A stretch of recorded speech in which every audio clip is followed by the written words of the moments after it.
Des produits de première qualité, premier choix, marque originale. Baolay manolotra anao ny fampalalam-baovao. Baolay, toujours meilleur.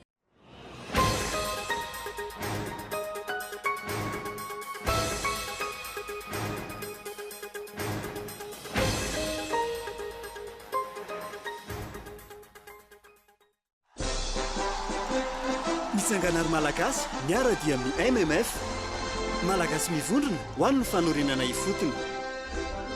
Mitsanganary malagasy dia manasantsika rehetra tsy hakanavaka anatrika ny Fiaonambe ny asabotsy 4 septambra 2024 ao amin'ny kianja amin'ny tafon'ny Mahamasina. Mpanentana, Jaojoby, Mpanafana, Tsiliv, Elodie, Mia. Misokatra amin'ny 2 oratoandro ny vavahady. Mitsanganary malagasy. Mitsanganary malagasy.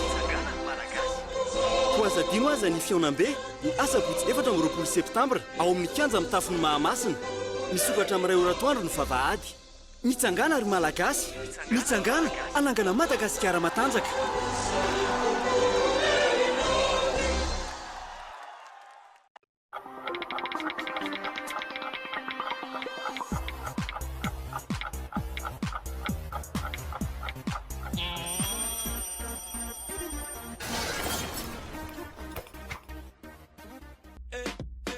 Que vous écoutiez de la musique ou regardiez un film, le subwoofer J-Yo vous transporte directement au cœur de l'action et de l'émotion.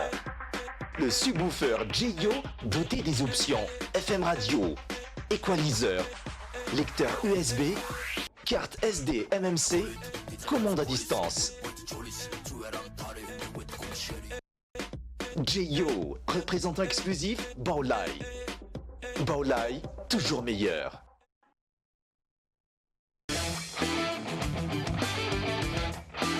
Batterie Large Star.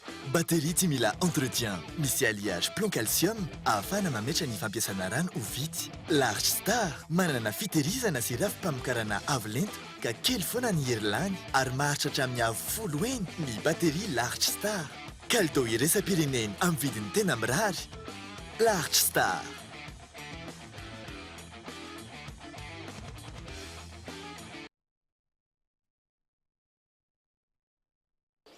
Sainto, l'eau bio, boisson officielle du 16e sommet de la francophonie Antananarive 2016.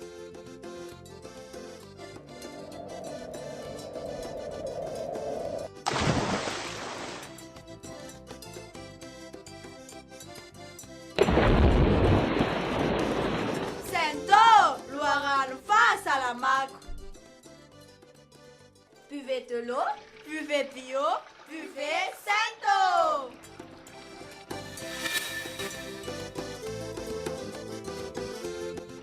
Sainto, l'eau bio, boisson officielle du 16e sommet de la francophonie Antananarive 2016. Hey, mahaliana anao ity bijouterie vidy volamena tongava malaky ao amin'ny galerie Siv tsara lalàna ao amin'ny premier étage box 08 ampita central hôtel na ihany koa amin'ny building complexe AP-Flou vao miditra vavahady amin'ny ilany ankavia fanamariany vavahady eo amin'ny arébus AP-Flou ampita ny fiangonana azadinona ny mitondra kara-panondro galerie Siv tsara lalàna téléphone 034 54 816 18 na building complexe AP-Flou téléphone 033 79 830 63.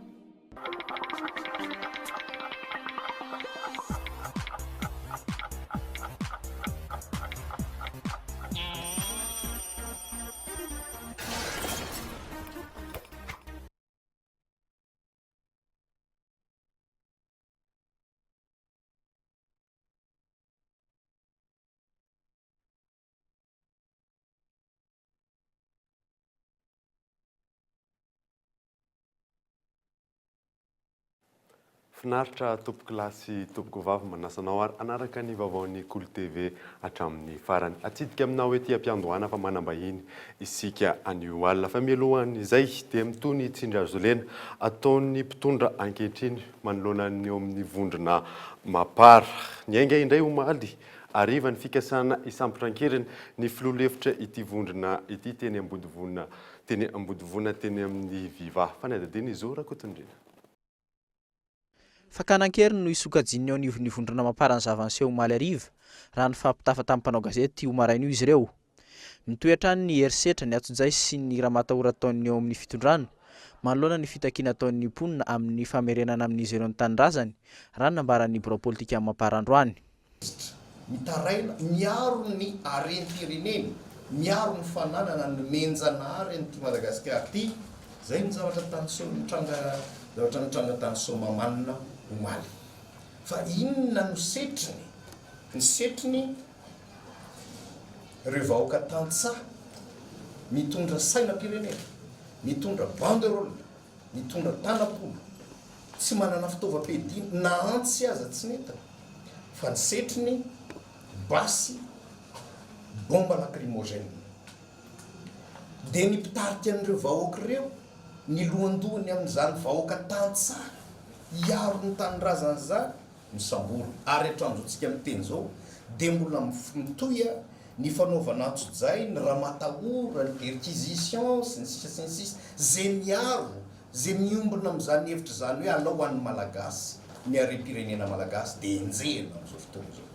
Fikasana ny samborana ny ministra teo aloha Augustin Andriamananoro tsy misy fanazavana, tsy misy taratasy no nitranga omaly hariva raha tsy haivina. Fiatsika izay tsy mbola mazava amin'ny eo anivonivondrona maparatra amin'izao. Fa milaza izy fa mamita hiraka.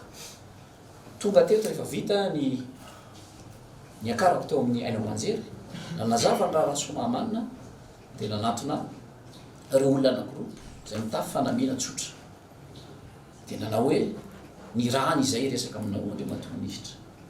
Dia inona no azoko atao? Ny rano commandant compagnie zahay. Dia hoy za efa fantatro fa tsy mino ny fotoana. Tampoka miazakazaka ny jiro fa avany ny fiara tsy matahodana mikatikaty misorona imoreky taitra ny zavatra nataoko. Alao aloha mba hiresaka amin'ny lehibe raha ohatra ka ilaina tokoa ny mananareo. Dia vonikisaka dia ny sambotondrareo natao ny sambotokotra voatery miazakazaka niakatra traty ambony menjehana teo amin'ny plateau en direct. Voataitra zareo hoe efa en direct anatina Aina Manjery tikity dia niavatra sy nemotra. Inona tiako ambara? Ny zavatra omaly tsy mba mandadare. Tsy arrestation fa enlèvement na kidnapping. Mety hisy fifandraisany tamin'ny fitokonana nataon'ny mponina Somamanina omaly ve? Tsy fantatra. Raha ny zava-misy sy ny fitantaran'ity ministra teo aloha ity, efa hatrany Somamanina ny tenany no efa nisy nanaraka. Tsy mbola fantatra ihany koa na misy ifandraisany amin'ny fidiran-keriny nitranga tao amin'ny trano solombavamboaka nina izao zava-misy izao izay tamin'ny herinandro. Ny azo antoka, tsy maintsy misy ifandraisany amin'ny mpitondra izao raharaha izao.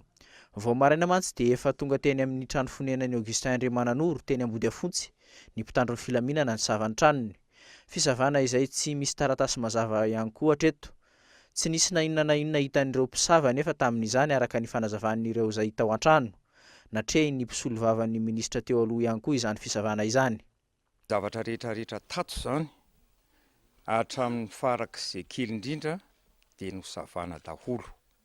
Fa ny fizotra moa dia nizotra araka ny fifanajana ry zareo nilaza taminay fa iraka vao nilaza izy fa iraka isavatrano na mpiseho mandat dia tsy nanoana mihitsy ny tato tanàna.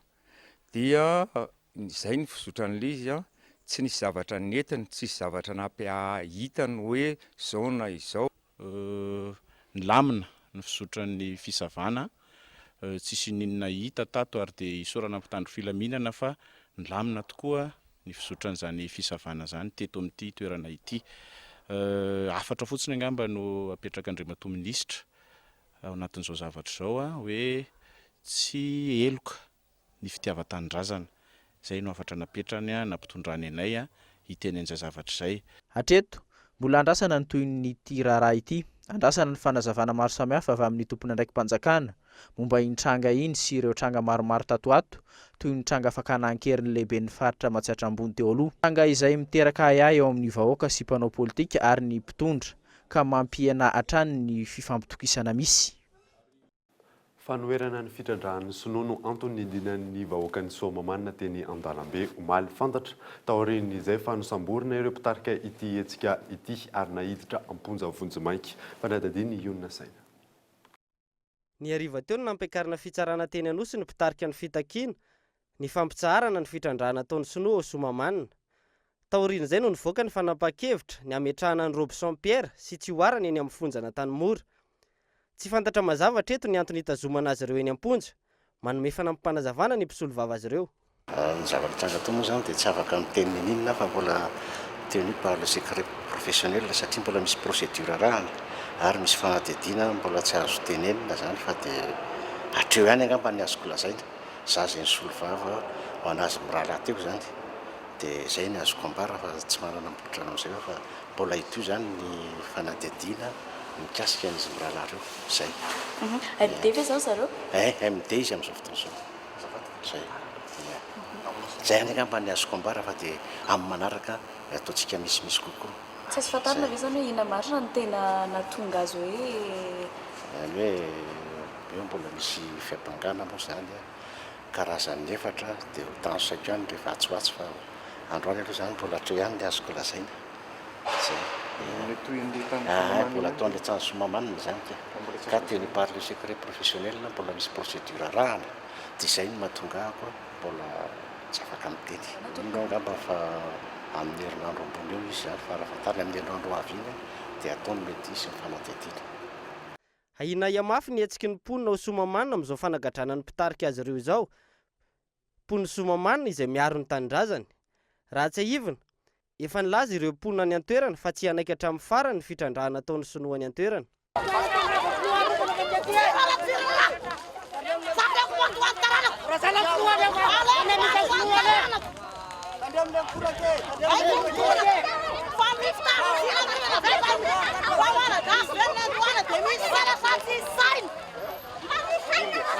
Reo miaraiky reo ny mpangalatra tsy tazanaovana asa zay aty ambanivohitra no anapoangrinady zay namonoana ny tenanay ara na androany araiky ho faty tsy menay taninay ina ny efa rany taranakay. Nampametra-panontaniana ny mponina ao antoerana ihany koa ny fampiasan'ny mpitandro ny filaminana hery manoloana ny olon-tsotra miaro ny tanindrazana nefa ny fandriam-pahalemana manerana ny nosy tsy voafehy. Tsy mpitandro ny filaminana fa dalo reo antsolo mandidy mijanty zay andreva ty izy vahoaka mitako ny fahamarinana zao nanaovana ny vahoaka tsy rary ny reo ataondreo. Tanindrazanay sady tatakaonay tsy amidinay vola fa reo somonao tsy amelona ray reo tena mitaminy hoe miaro fa eto taminay eto mitandrazanay zay jo antsolo mandidy midalo mampijazy vahoaka tsy hitandreo andreva ty zao nampanaovana ny vahoaka zay antsolo mandidy raha ty avery ambiroapolo tsy mitandro filaminana andranay zao ay veo mpitandro filaminana ty vovidosolo daholo nanamariny zopiny vasonizy fenezova bebe anay tany nenanay ohatry zao fa raha tsy niady bebe anay dia tsy nisy tany nenanay ohatry zao fa dia asaka amy vakatorami fefaranay ka niady mafy hoany taranako za tompoko amin'izao fahavoazana mazo Somamanina zao fa na dia niaiky ara ny iala tsy miala eta fa maty hoany taranako miaro tanindrazana manarakarak' za tompoko tika vahoaka malagasy dia izao maninona jola maninona mpangalatra nitsesamorona tsy alovana tsy vonoana fa maninona vahoaka majeky aloha atao azao maradratra zao tsy rary ny tompoko zao hoananao hoe moraiko namadraky fanontaniana zany tompoko maninona andratranay.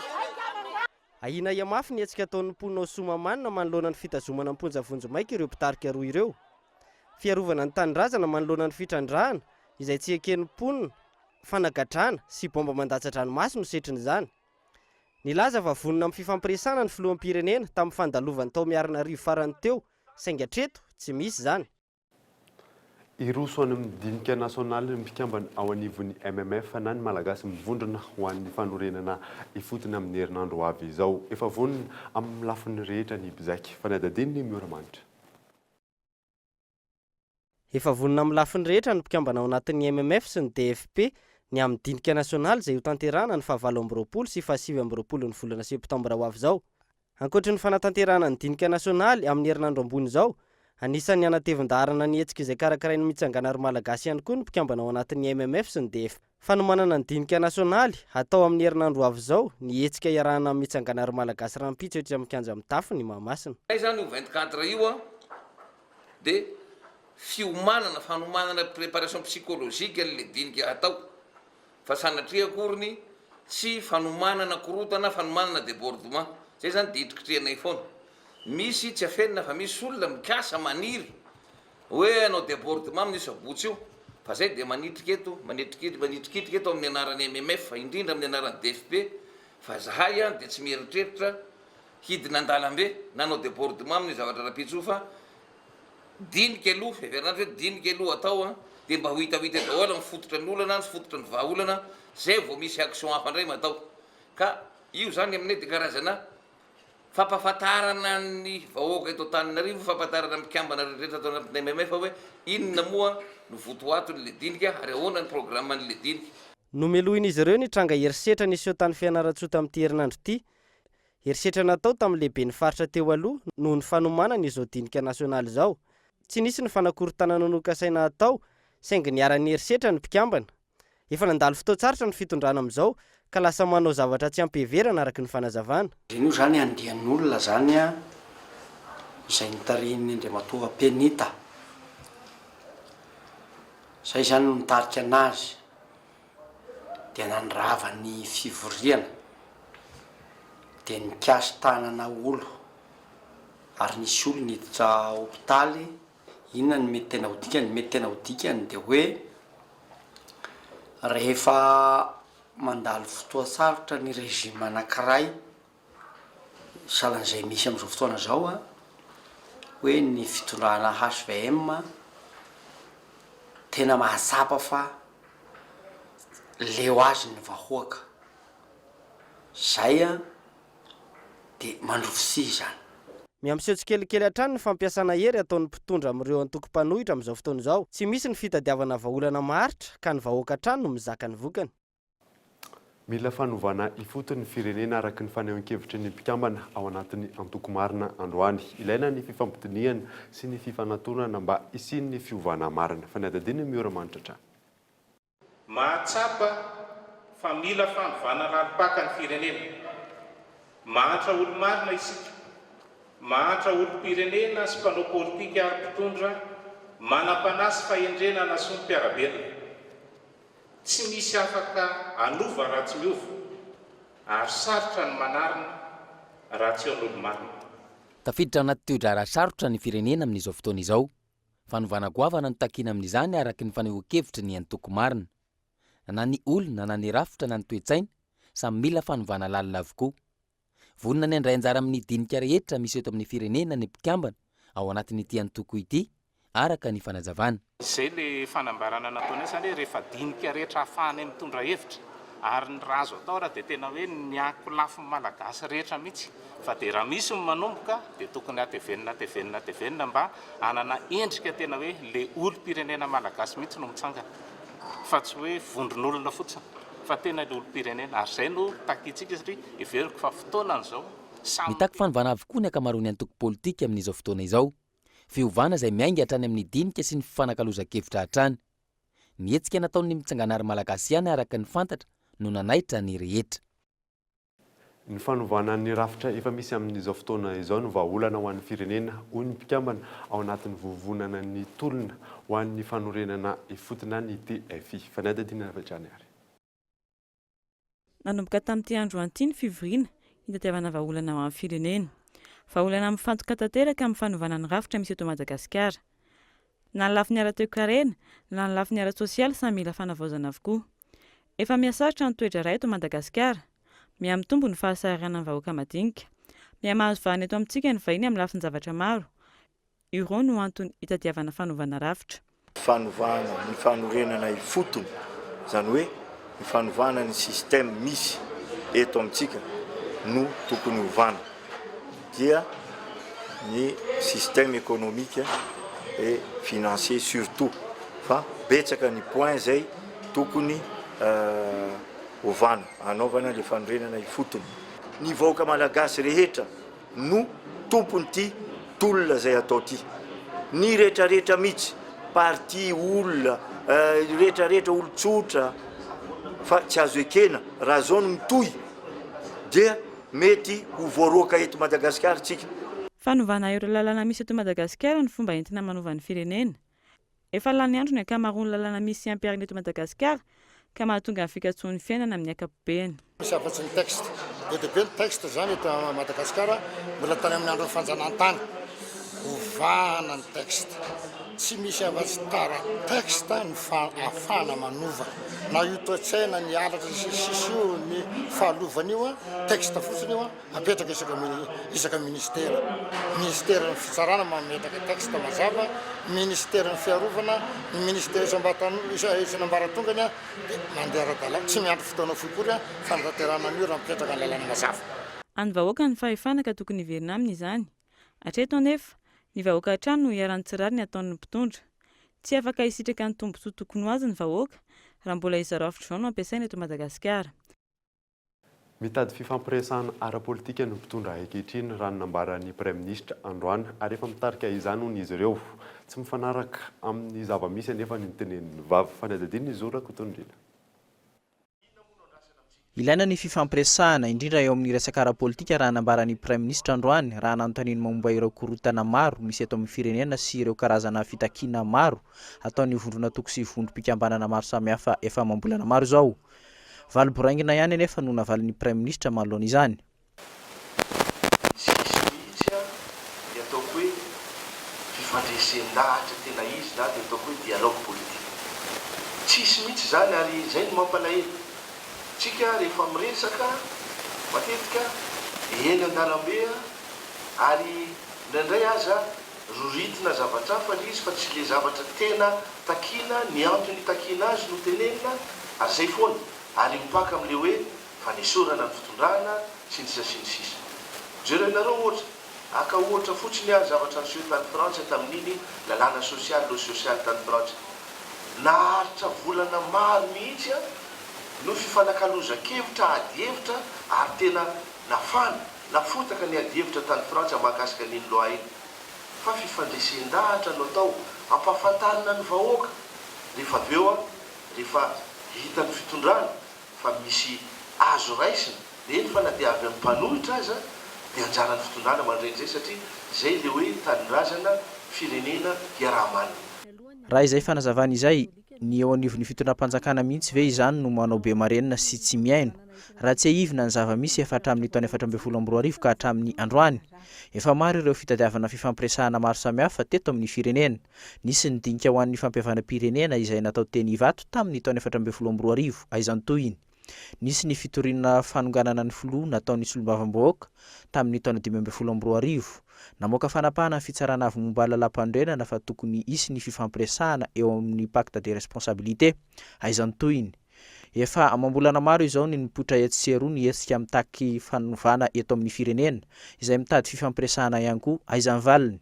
Nitady fifampiresahana efa amambolana maro ihany koa ny mpanao gazety momba ilay lalàna amin'ny feny serasera.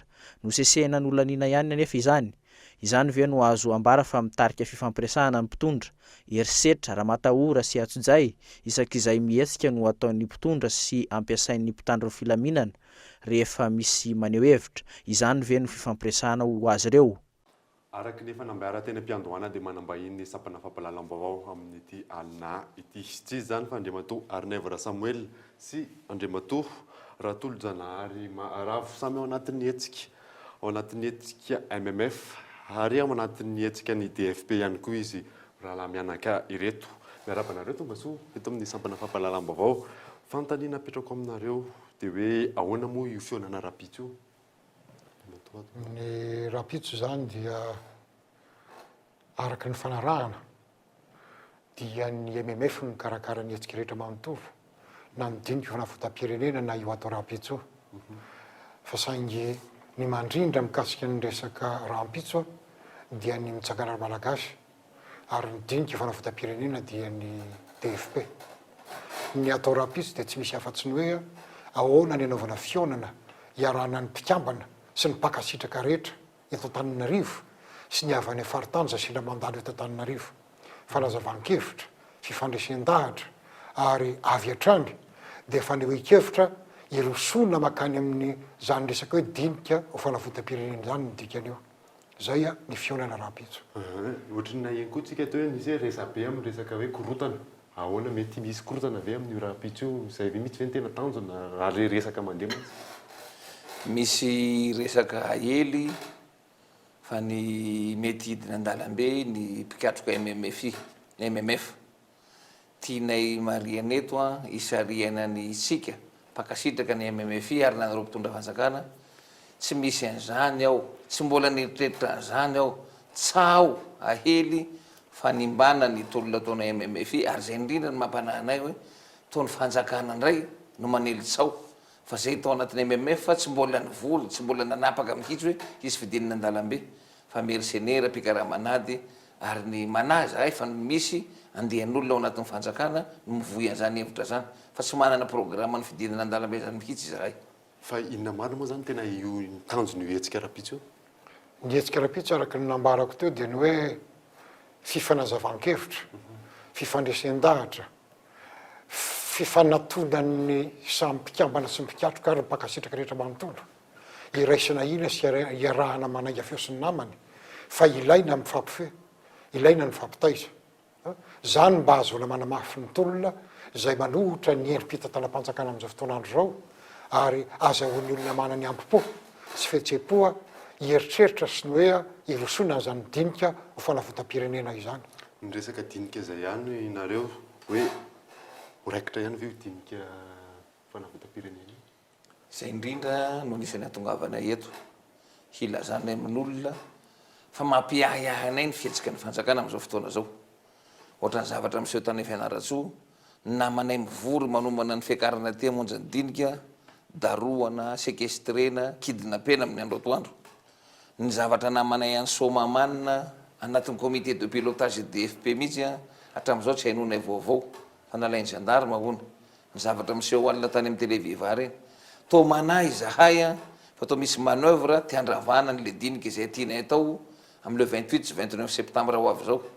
Manahy zahay fa tô tadiavana prétexte isamborana ny namanay nihetsika atao rapitso any Mahamasina, manahy zay izy indray samborana androany alina, izy indray samborana rapitso nefa ny dinika ny tianay aviny ka ny dinika dia ho atao kasana ho atao amin'ny 28-29 raha tsy ohatra nga misy fanakorotanana de la part ny mercenaire sy de la part ny fanjakana fa manahy zay am'ty sakorokoroka samborana tsy fantatra veza tsy fantatra veza samborona ny namanay volovoloana ohatran'izany. Zay indrindra ny atongavana eto anamafy an'izany hoe raha tsy misy ny sampona raha tsy misy ny mety sopasopatra ataon'ny reo matanjaka reo manakery dia tokony ho atao ny dinika amin'ny herinandro. Fizavy moa zany andray andrana amin'io dinika io? Efa tapaka rehefa nilazainay volana vitsivitsy mialoha fa tsy maintsy atao faravolana septambra io dinika io dia zay nambara teo zay fa amin'ny fahavalo amby roapolo sy fa 9 volana septambra natao midinika ao anatin'ny roa andro.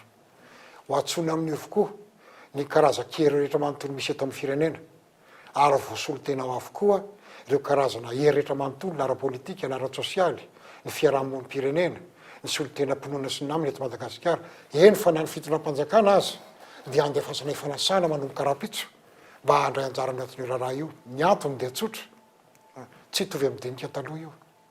Taloha misy olo tom-pahefanana ty anjakazakana ty mihevitra tenany tompon-draharaha dia izy mampiasa ny olona sy namany eny da modidinika fa ty ndray mandeha ty ny vahoaka manontolo mihitsy ny tompon-draharaha ary izy naka ny fanapahan-kevitra mikasika an'izany ary aza adino fa tsy mijanona amin'ny olona mandray anjara eo midinika fotsiny resaka fa isy ny ataonay hoe dinika virtuel zany hoe hiasa avokoa ny internet amin'ny fotoanandro ka manerana ny Madagasikara rehetra manontolo dia isy fivorina ary araky ny olona isa-tokantrano na any an-dafy azy ny fandehany zany dinika izany ary azo ny atao avy hatrany manohitra sosikevitra avy amin'ny alalan'ny mail na amin'ny alalan'ny Facebook zay omenay mba azony mandray anjara miady-hevitra ary raisina ty amin'ny foibe avokoa zany rehetra zany mandritra ny dinika. Sorana be dia be nareo fa teto amin'ny sampana fampahalalam-baovao fa alohan'ny isarahantsika misy teninareo farany ve? Ny teny farany dia miantso antsika rehetrarehetra vahoaka malagasy lina fanovana ifotona tonga ty ny fotoana irosoantsika amin'izany dingana voalohany amin'le fanovana ifotona ka miantso antsika rehetrarehetra mba ndray anjara mivantana araka ny tenen'ny namako arina avy teo fandraisana anjara ty na angolaka le hoe conférence virtuelle andray anjara itsika hitondra ny anjara birikitsika amin'ity fanorenana ifotony ty mangataka anareo zay afaka mifanampy aminay amin'ny fanatanterahana an'izany tsy maintsy biko no mahay fatambara be dia be ny zavatra ilaina fanampiana ara-pitaovana ara-zavatra rehetrarehetra afaka miantso anay nareo afaka mifanantona aminay nareo fa be dehibe tonga ty fotoana mba tsy angazakazakanyolona irerotsony tafahoatra loatra zay natao hatram'izay zay a tsy maty manota isan-karazany corruption d'état tany razantsika de midimidy fotsiny ohatrany tany adala tompo Madagasikara fa tsy mba nigasotsony fa nanatsika ravaravana fahatany teny tsotra no tinambara ho an'ny vahoaka malagasy rehetra manontolo zay raha manompa an'io dinika ho fanavotam-pirenena io dia mametraka ny tena nesady ho mpitondra fanjakana manana toetra n'izany fitondram-panjakana zany ao amin'ny deta zay mahalala fa fitondrana fanjakana sy namany tsy vitan'ny fifantombiasana fanonganam-panjakana eto fa tsy maintsy misy tetikady voalamina tsara ny rafitra sy ny fomba fitantanana sy ny fomba fijery ny diso eto amin'ny firenena anarina sena ho an'izany no atao eto a mamety tokony va malagasy amin'izany zahay ary ny andraisanareo anjara eo amin'ny fanataitarana n'le raharaha toetrabetsaka reo anareo fa teto sampana fahafalalambavao ny 7 action amin'ny orinasa Air Madagascar no amidy amin'ny tsy miankina ary janona amin'ny fanjakana malagasy ny 120 tahaka izay ny fomba intantanana indray ny orinasa Air Madagascar raha ny fanazavan'ny tale generalnyity orinasa ity Lilira Piata. Drafim-panarenana ny orinasa Air Madagascar ny famarotana ny ampahany amin'ny petrabola amin'ny orinasa amin'ny tsy miankina raha ny drafitra nataon'ireo mpitantana ny 7 isanjato ny petrabola no omena ny tsy miankina ary ny ambiny kosa ho tazomin'ny fanjakana malagasy miankina amin'ny fifanarahana amin'izay andray ny ampahany faharoa amin'ny Air Madagascar nefa ny paikady ho raisina ho an'ny orinasa io na fampijirana petrabola na fampivarotana amin'ny ampahany betsaka. Tsy hoe privatisation angamba ny voambola nampiasaina partenaire stratégique no izy io partenaire stratégique io no hitazona ny 7 isanjaton'ny Air Madagascar milaza ny gouvernemanta malagasy fa ny araiky amin'ny 10 isanjato ambiny hijanona ho fananany malagasy izany hoe tsy privatisation no atao fa fampidirana petrabola anorenana ny Air Madagascar. Tsy mbola mazava araka izany ny tena ho paikadin'ny mpitantana sy ny fanjakana malagasy amin'ny fitantanana ity kompania mpitaterana nasionaly ity ampahany ihany amin'ny petrabola no omenany tsy miankina ny 7 isanjato saingy tsy mbola ho fantatra izay ho toy ny fitantanana tetibola hatramin'ny taona 74 ihany no napetraka tamin'ny paikady natao ho an'ny 3 taona zany hoe tetibola ho an'ny taona 74 ary 74. Anao ahoana araka izany ny tetibola sy fitantanana aoriana io afaka iray volana ihany koa no fantatra fa ivoaka ny anaran'ny mpandraraha azo azy 13 ny mpandraraha matanjaka mety azo ny tsena tetina $7 ihany koa ny mbola trosan'ny Air Madagascar tokony aloha amin'ny fanofana fiaramanidina mbola toy ihany koa ny fandroahana piasa raha ny fanazavan'ny tale jeneraly hatrany 700 ankehitriny ny piasan'ny Air Madagascar raha toa ka 300 izany teo aloha. Mbola tsy manana anjara toerana mazava amin'ny tsenam-barotra japonais ny firenena afrikana raha nambaran'ny Pahy Toekarena iray liana amin'ny asa tanana malagasy nefa ny firenena japonais fanadadinina rindra randrianomanana. Mandidina ny 50 miliara euro ny teti-pidinentina ondra ny firenena malagasy any Japon tamin'ny taona 2024 etsy andaniny mitetina 90 tapitrisa euro ny teti-pidiny entana na ondra ny Japon aty amintsika raha ny antotan'iza farany. Mbola tsy afaka mifaninana amin'ny firenena Europeana isika eo amin'ny fandranana entana ny fandranana nickel sy cobalt tany Ambatovi no any sisa vokatra ondrantsika any Japon. Tamin'ny siny Ambatovi zany dia misy zany ny fandranana nickel dia mba tafakatra any amin'ny 100 millions de dollars par an zany ny entana zany afaran'ny japonais ty amintsika ty. Dia le izy zany tena marina hoe noho lentsika hoe mbola ambany dia ambany zany ny niveau de développement dia mazava ho azy zany entana farana zany dia entana hoe entana any zany produit zany brut takany hoe nickel zany takany hoe vokatra fambolena reny ohatra hoe épice ohatra zay koa ohatra hoe ny vatosoa ohatran'izany dia fa izy zany mba manafatra ihany zany manafatra n'le akanjo reny zany dia ny antony zany tena marina dia le hoe tsika zany mbola tsy tena maroso loatra izany tsika tsy tena manana vokatra zany atolotra ny tsena japonais. Olona ho an'ireo mpandraraha malagasy ny tsy fahitana lalam-barotra ny Japon voakatsika mivantana amin'izany ireo mpanao asa tanana malagasy izay sahirana manoloana izany. Mampiavaka ny asa tanana malagasy ny fahaiza manao ny malagasy eo amin'izay sehatra izay.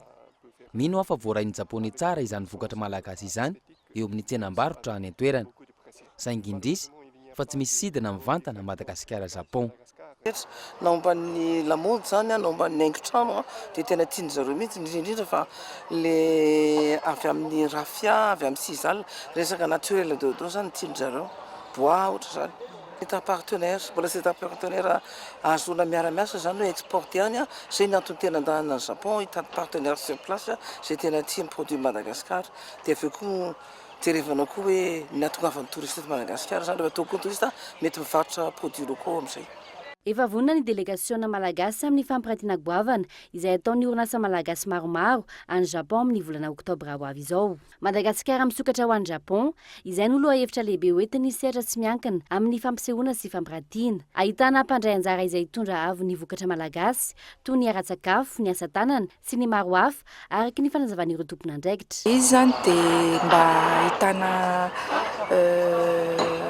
ahitana partenaires commerciaux ahitana fiara-miasa indrindra zany raisikotrony mety hoe mahazo commande na hoe misy opérateur japonais zany vonina hiara-iasa amin'ireo orinasa izay tonga an'ireo dia vonina ampiroborobo ny sehatry ny fanondranana zany eo anivon'ny Madagasikara sy ny Japon.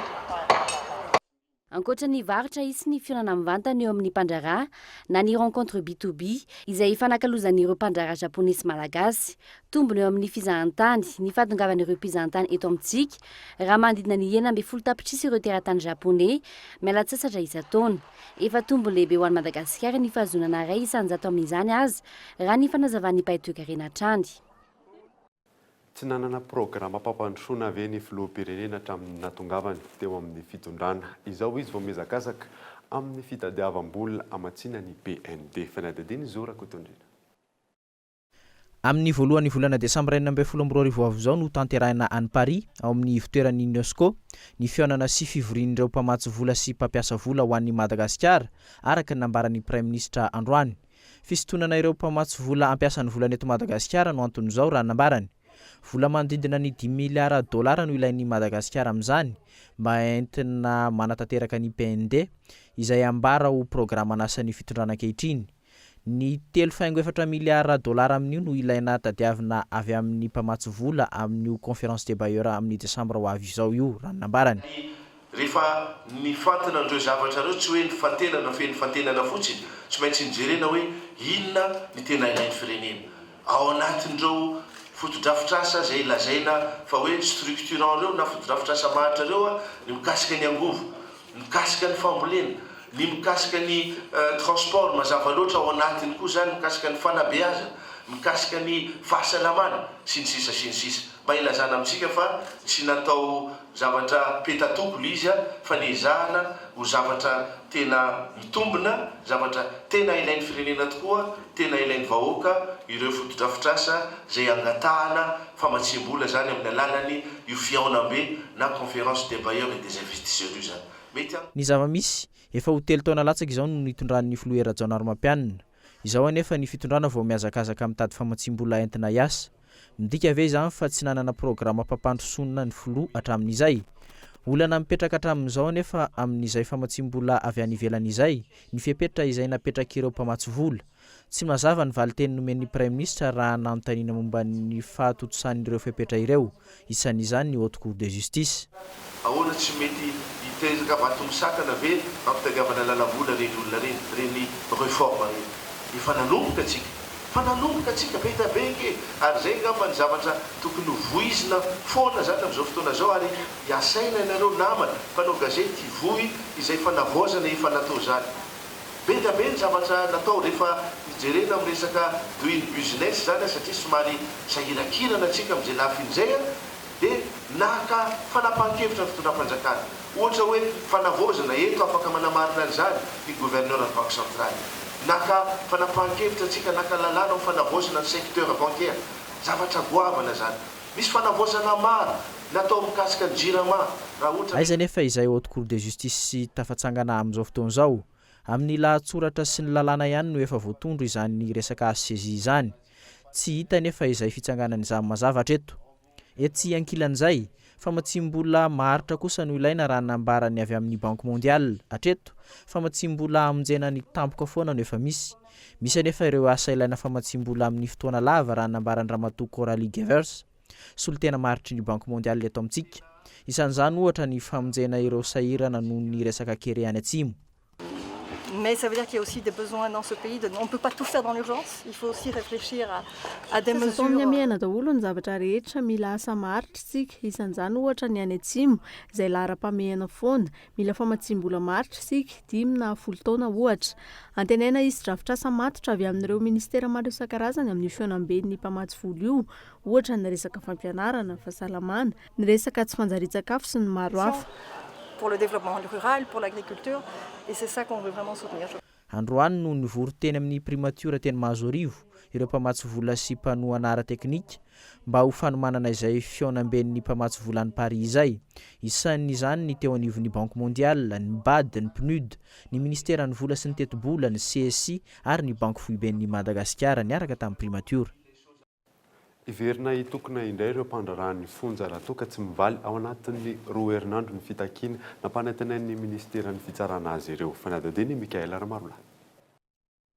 Indemnité de logement, indemnité de risque, isan'ireo efa nitakiany mpiasan'ny fonja ireo ary efa nampanantenain'ny mpitondra ny fanomezana azy, sainga emitra foana ny fotoana natanterahana izany. Miteraka lonilony eo amin'ny mpandrarahany fonja izany ary tsy mampisy fampitokisana. Vokany isy ny fitokonana faobe ataon'izy ireo amin'ny voalohany volana oktobra izao raha toa ka tsy mivaly aingana ny fitakiana. Tsy tonombana satria ohatra ny menina ohatra ny tady tsy jerena zay zavatra zay tapitra io 2 herinandro dia ny mpiandrarahany fonja iroso amin'ny fitokonana faobe indray zany ny mpandrarahana fonja ao aorianan'izay 2 herinandro zay raha ohatra ka tsisy mifampidinena sy ny fampiresahana sy ny fandraisana fanapa-kevitra. Zavatra tsy indrenay voalohany indrindra eto aloha dia mikasika an'le rappel ny corps intermédiaire angatahanay le izy atao mission spéciale aloha édition spéciale aloha eo amin'ny ministera io vola io fa io dia nanala baraka anay tamin'ny mpandraraha rehetrarehetra manerana Madagasikara satria taka ny namitaka an'izy ireo zahay ary ny tena anay ary raha ny tena marina dia ohatrany hoe tena nanao tsinontsinona andreo mpiasa ireo zay satria namitaka azy tamin'ny fotoana sy ny fehimpotoana izay nomenay azy hoe amin'izao mivoaka nefa ninona ny zavatra nitranga andraso mbato bevoka.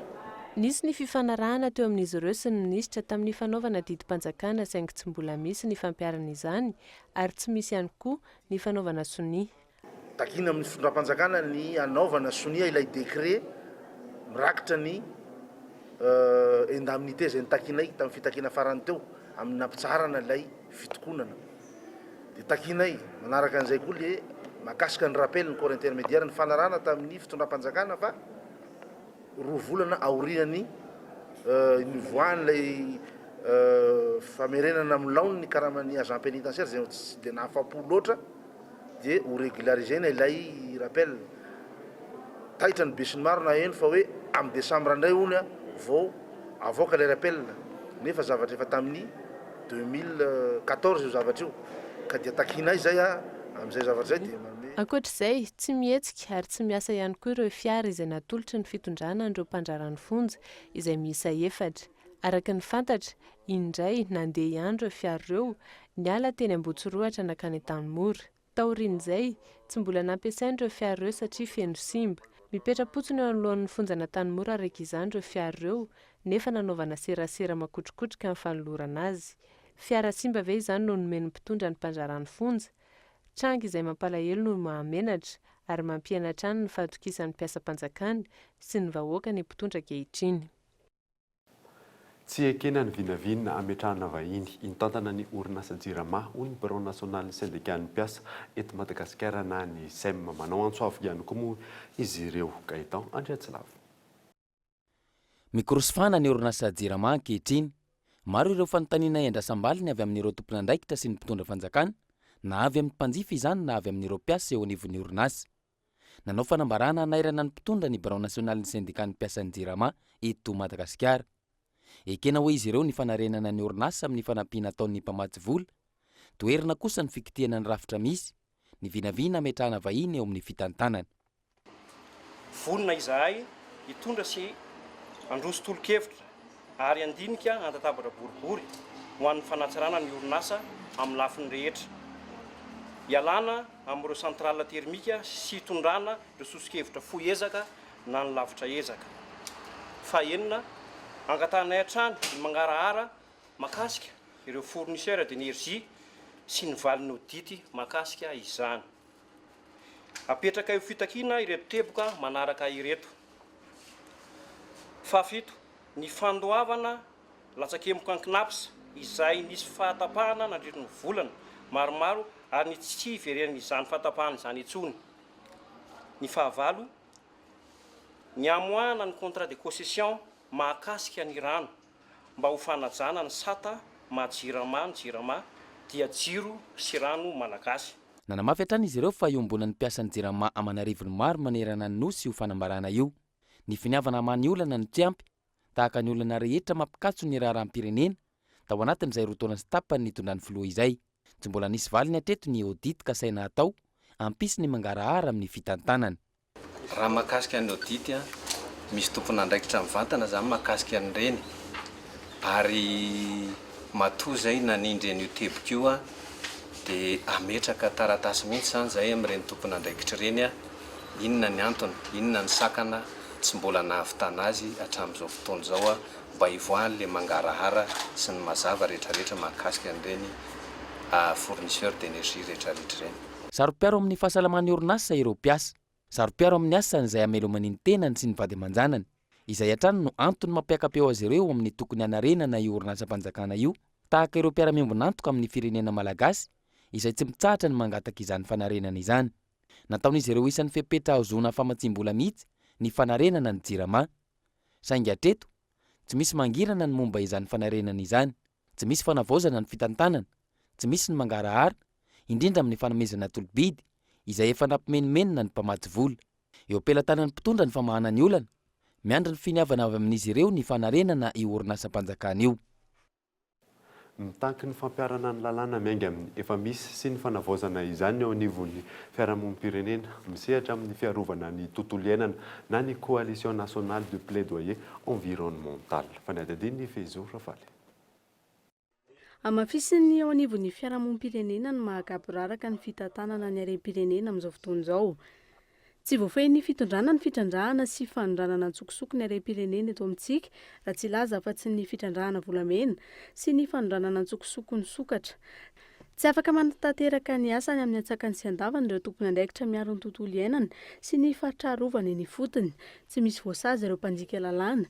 noho ny fanjakan'ny kolokolo sy ny tsindry samihafa noho ny tsy fanajana ny lalàna velona sy ny lalàna raisam-pirenena efa nekeny Madagasikara ny lalàna misy dia nefa ohatra tsy dia tena mbola considérentsika zany zay misy lalàna efa niratifiana niveau international faaplikena azy fampiarana azy eto Madagasikara zany ohatra ny mbola hitanay zany société civile hoe tsy dia tena mbola mipetraka tsara ndraindray misy olona voasambony any dia atena any fitsarana fa dia efa tonga any fitsarana izy dia ndraindray ohatra ny tsy dia hita kory tsy dia hita loatra le fanasaziana mba hatonga ny olona andray lesona zany fa ohatrany hoe le zavatra raha voasazy ary le olona zavatra takina aminy maivana noho le vola azony amin'le trafika dia tsy voava zany le olana amin'izay fotoana izay fanairana ireo tompony andraikitra rehetra miainga amin'ny olo-pirenena tsirairay avy ny tompony andraikitra isan'ambaratonga ny toy ny fahefana mpanatanteraka ny fahefana mitsara sy ny fahefana mpanao lalàna ary ireo mpisehatra rehetra amin'ny fitandrona ny tontolo iainana no takiany fiarahamonim-pirenena isian'ny tsara tantana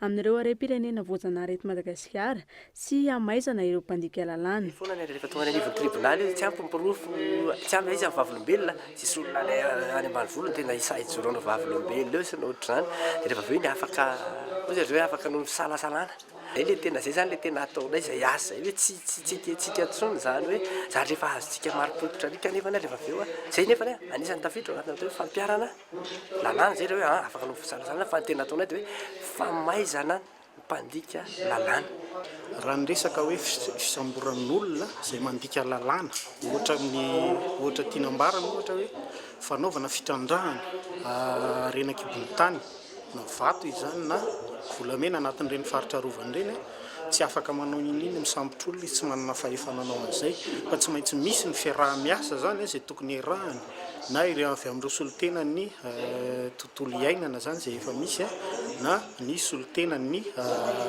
fitsarana zay anaovan'ny fitarainana zay azony atao. Nisy ny atrikasa ny tanterahan'ny fiarahamonim-pirenena coalition nationale de plaidoyer environnemental ny amin'ny tokony ampiarana sy anajana ny lalàna malagasy sy ny lalàna raisam-pirenena izay mandrara ny fanondranana ny harem-pirenena feziny CITES. Tsy tonga nanatrika na nandefa solitena tamin'izany atrikasa izany teo anivon'ny antenimera-pirenena raha tokana handray ny fanasan'izy ireo. Andrasana ihany koa na izy vokana izany atrikasa fanairana izany na ho toy ny antso anefitra tahaka ny fanairana efa natao hatramin'izay ihany. Tontolon'ny fandoavan-ketra kosa indray dia manodidina ny 2 alina no natao recensement hoy ny tompona andraikitra ary mpolo isan-jato amin'ireo ny tarihana hiditra amin'ny ara-dalàna. Fanadadiny Gaetan Andriatsiravo. Maherin'ny 2 isan-jato ny tanjona napetraka ny fidiran'ny hiditra eto amintsika ankehitriny hoy ny tompona andraikitra. Misy 20 kosa ny verification fiscale natao ny taona 2024. Tsy nisy afa-tsy 2020 izany tamin'ity taona 2024 ity. Na eo aza nefa izany mbola mipetraka ny olana amin'ny fampitomboana isa ireo mpandohetra.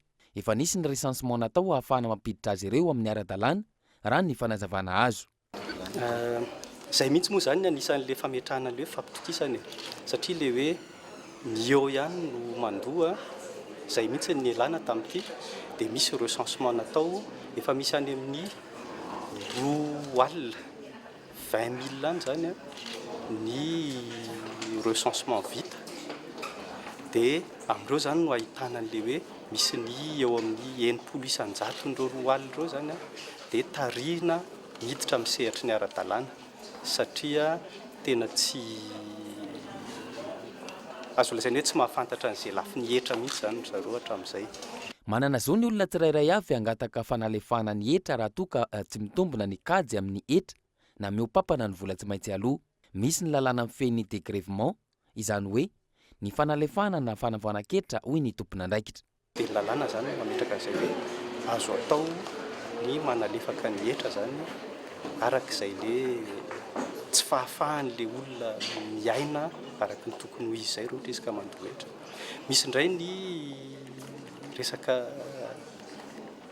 fanafoana-ketra amin'ny lafiny contentieux izany hoe mihevitra le olona kosa fa hoe tena tsy rariny kosa ity ary tsy ara-dalàna ity hetra takina amiko ity dia amin'izay fotoana izay izy miady mety afaka mandeha hatrany amin'ny conseil d'état zany izay ady ataon'izay dia amin'izay fotoana izay indray zany dia le hoe dégrèvement zany no iantsoana azy zany hoe tsy tokony andohany intsony ianao rehefa mivoaka zany ididy hoe tena ay kosa tena diso ity kajy natao ity ohatra fa tsy mitombona zany le kajyn'le hetra dia manana zo tanteraka le olona ny hitaky an'izay.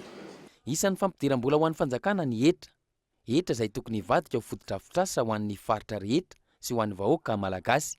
Fa azo ampiasaina ho herim-pamoretana ihany koa nefa ny hetra amin'ny alalan'ny harcèlement fiscal izay mahazo ny orinasa tsy miankina sasatsasany indrindra ireo manana fomba fijery tsy mitovy amin'ny mpitondra.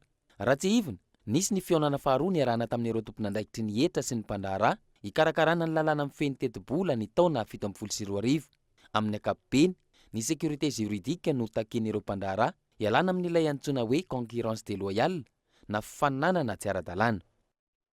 Tokony ataon'ny mpitondra fanjakana lohalaharana ny fampiroboroboana ny sehatry ny industrie raha tiana handroso haingana i Madagasikara hoy ireo mpisehatra ao anatin'ny industrie androany. Fanadadiny Iona Saina.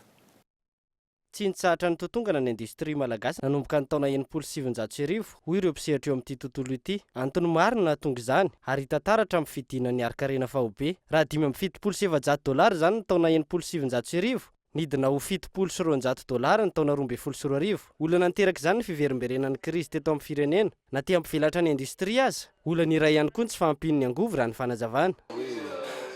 Voalohany aloha zany amin'ny tontolo misy antsika ny environnement des affaires amin'ny ankapobeny, environnement tsy dia mamela ny industrie malagasy mivelatra raha tsy teny fotsiny amin'ny concurrence déloyale amin'izay reny.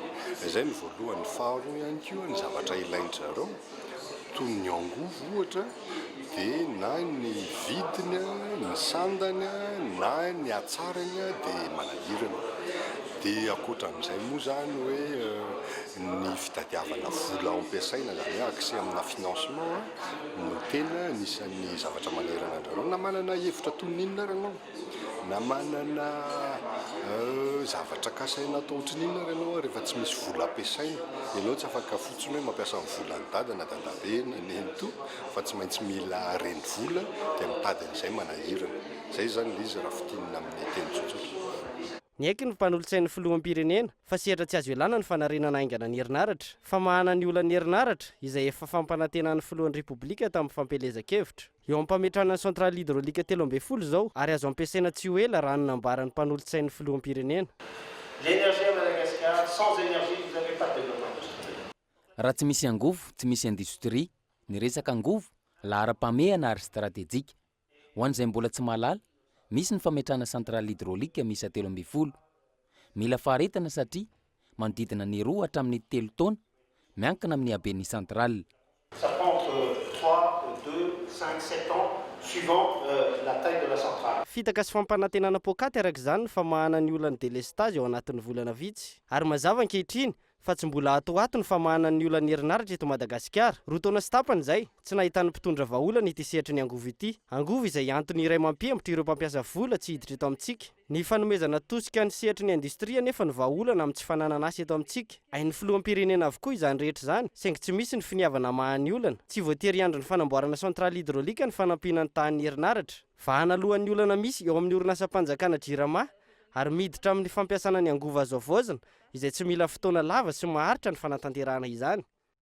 Tontolon'ny fanatanjahantena kosa indray dia hototosaina manomboka rampitso ary farana amin'ny alahady ho avy izao ny slalom motule en cook. Dingana fahavalo ho an'ireo miady ny anaram-boninahitra amin'ny skady slalom amin'ny taona ity. Fanadadiny Hakim Kolora. Sehatra ny dingana fahavalo azy ireo ny sokatra slalom manomboka rampitso ny slalom motule en cook izany izay karakarain'ny club FMMSAM. Araka izay anaran'izay dia ny design auto mpanjifa ny menaka motule sy ny kodiarana en cook no manoana ity fifaninanana fahavalo ny championnat ity. Toerana vaovao ihany koa no anamarian'ny motule en cook ny fiverenan'izy ireo amin'ny sehatra ny fifaninanana fiarakodia. Pista vaovao izay noforon'ny mpikambana avy amin'ny club FMMSAM ary eny amin'ny ilay tany malalaka Ambohimalaza teo amin'ilay fanaovana réparation isaky ny rally no siafidanan'izy ireo anatanterahana izany izay mirefy 1 kilometatra sy 700 ary araka ny fitsipika dia mandeha tsiraray ny mpifaninana fa tsy course poursuite toy ny efa mahazatra. Rehefa ny kondoa ny commission technique miaraka amin'ny mpanamory rehetra ao amin'ny FMMSAM dia nanapa-kevitra fa efa somary hain'ny mpanamory tsenjery le pista efa fanaovana isaky ny manche karakarain'ny FMMSAM raha teo 8e manche. Any hoe efa mipitona anao slalom ny olona zany dia efa samy mahay tsenjery eo.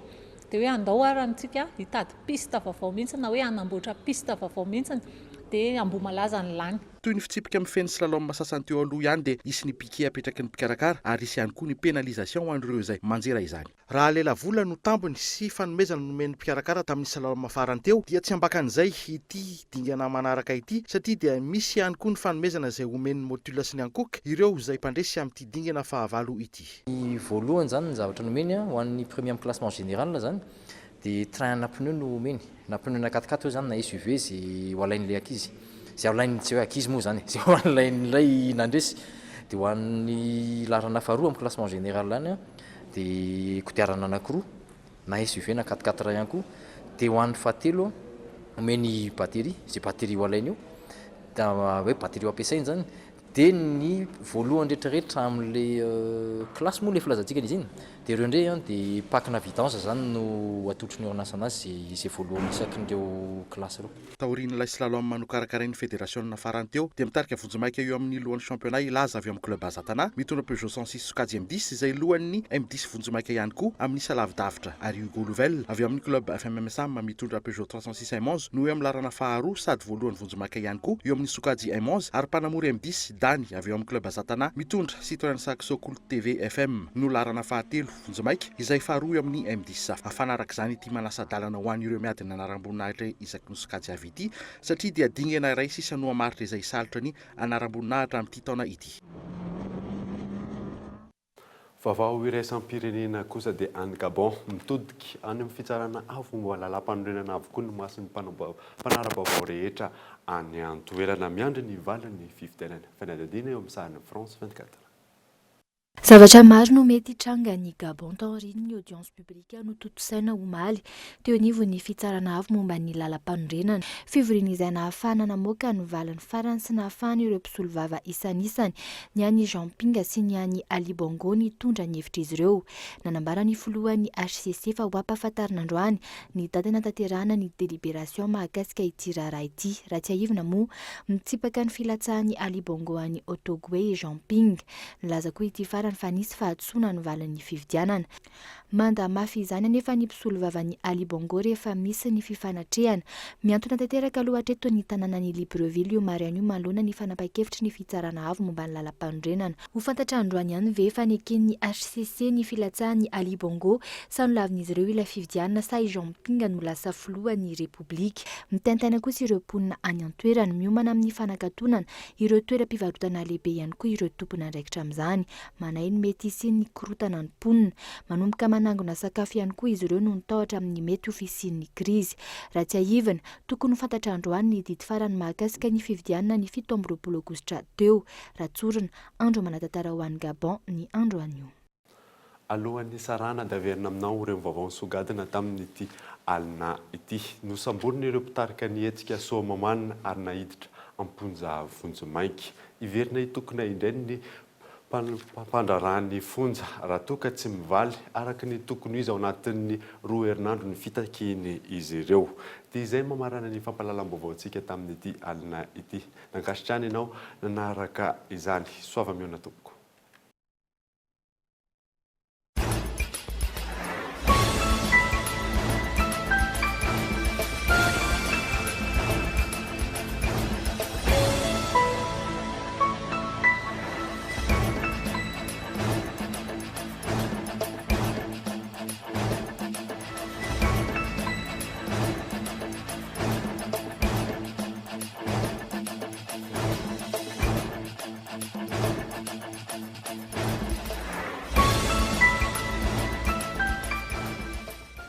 Des produits de première qualité, premier choix, marque originale.